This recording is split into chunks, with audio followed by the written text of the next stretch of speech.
সারা বিশ্বের মানুষকে জানিয়ে দিয়েছেন যে আমার নবী এই আজকের রজব মাসের 27 তারিখে আমার নবীর মেরাজ হয়েছিল। আমার নবীকে কাবা শরীফ থেকে আমার নবীকে বাইতুল মুকাদ্দাসে নিয়ে যাওয়া হয়েছিল। পৃথিবীর জমিনে এমন কোনো জায়গা নেই, এমন কোনো স্থান নেই যেখানে সমস্ত নবীরা একত্রিত হয়েছে। দেখাতে পারবেন না আপনারা। সারা পৃথিবীর জমিনে এমনকি মক্কাতুল মুকাররম, মদিনাতুল মুনাওয়ারা পর্যন্ত নয়, একটা জায়গায় যেখানে সমস্ত নবীরা একত্রিত হয়ে আমার নবী বিশ্ব নবীর পিছনে ইত্তেদা করে সালাত আদায় করেছিল, সেই জায়গাটা অন্য কোনো জায়গা নয়। সেই জায়গাটা হচ্ছে বাইতুল মুকাদ্দাস। বাইতুল মুকাদ্দাস মুসলমানদের প্রথম কিবলা, যেদিকে আমার নবী কম বেশি 17 থেকে 18 মাস সাহাবায়ে কেরামদের নিয়ে নামাজ আদায় করেছে। সেই বাইতুল মুকাদ্দাস আজকে মুসলমানদের জান, মুসলমানদের প্রাণ। সেই বাইতুল মুকাদ্দাসকে ইহুদিরা, খ্রিস্টানরা নানান চক্রান্ত করে মুসলমানদের থেকে ছিনিয়ে নিয়েছে। হযরত ওমর ফারুক পারতেন। আপনারা জানেন হযরত ওমর ফারুকের নেতৃত্বে হযরত আবু উবাইদা রাদিয়াল্লাহু তাআলা সেনাপতি ছিলেন। ইসলামের সবথেকে বড় বীর পালোয়ান, যাকে খালেদ বিন ওলীদ সাইফুল্লাহ বলা হয়। খালেদ বিন ওলীদের নেতৃত্বে বাইতুল মুকাদ্দাস, জেরুজালেম, আল্লাহর ঘর মুসলমানরা জয়ী করেছিলেন। কিভাবে? অনেক সম্মানীয় ব্যক্তিরা আমি বলতে পারছি না, তবে এতটুকু বলি, পৃথিবীর ইতিহাসে হযরত ওমরের আদর্শ বিরল হয়ে আছে।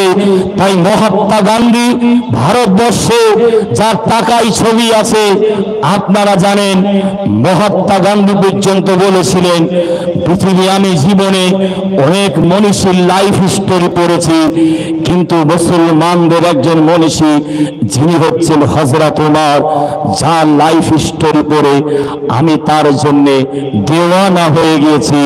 এই ভারতবর্ষ যদি আমার আয়ত্তে আসে, হযরত ওমরের আদর্শ প্রতিষ্ঠা করব, হযরত ওমরের আদর্শ প্রতিষ্ঠা করব। ওমরের আদর্শ মানে কার আদর্শ?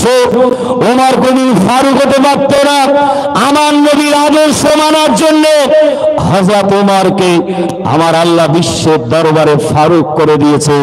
হযরত ওমর ফারুক রাদিয়াল্লাহু তাআলার নেতৃত্বে যখন বাইতুল মুকাদ্দাস জয়ী করা হয়েছিল, খালেদ বিন ওলীদ, হযরত আবু উবাইদা যখন গোটা বাইতুল মুকাদ্দাসটাকে চারিদিকে মুসলিম সৈন্যদের ঘিরে ফেলেছিলেন, ঠিক সেই সময় মুসলমানদের তরফ থেকে একজন প্রতিনিধিকে খ্রিস্টানদের কাছে, ইহুদিদের কাছে পাঠানো হয়েছিল।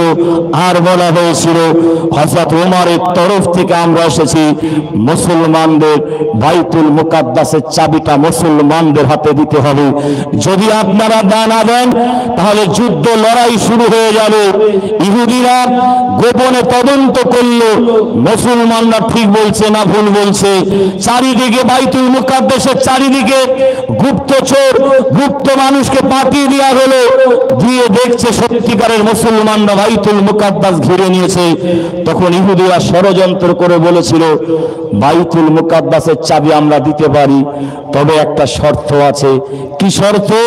সেই শর্তটা হচ্ছে হযরত ওমর ফারুককে মদিনার জমিন থেকে বাইতুল মুকাদ্দাসে আসতে হবে। হযরত ওমরের হাতে আমরা বাইতুল মুকাদ্দাসের চাবিটা দিয়ে দেব।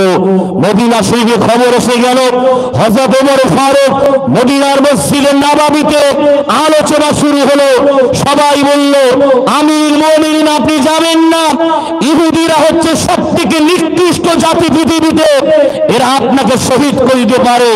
যদি আপনি একান্ত যান তাহলে মদিনার জমিন থেকে সবথেকে বড় বড় শক্তিশালী সৈন্য কমান্ডারদের নিয়ে যান।